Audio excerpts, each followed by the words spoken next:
கடவுளுடன் காலை வணக்கம். புனித மத்தேயு எழுதிய நற்செய்தி 7ஆம் அதிகாரம் 1 முதல் 5 வரை உள்ள இறைவார்த்தைகள். அக்காலத்தில் இயேசு தம் சீடரை நோக்கி கூறியது: பிறர் குற்றவாளிகள் என தீர்ப்பு அளிக்காதீர்கள், அப்போதுதான் நீங்களும் தீர்ப்புக்கு உள்ளாக மாட்டீர்கள்.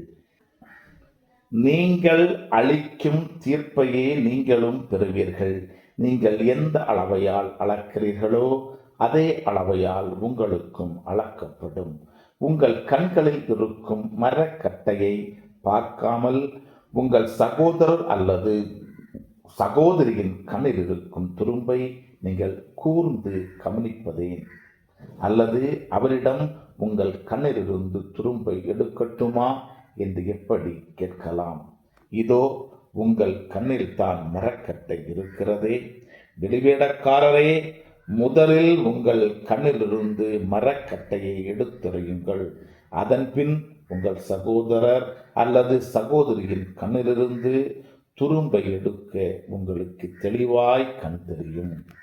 கிறிஸ்துவின் நற்செய்தி.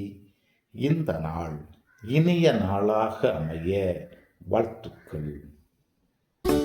பல பல பல புதுமைகள், பெருமைகள், இனிமைகள் இறங்கிய நல்ல நாள், ஒரு நல்ல நாள் நம் தேவன் தந்த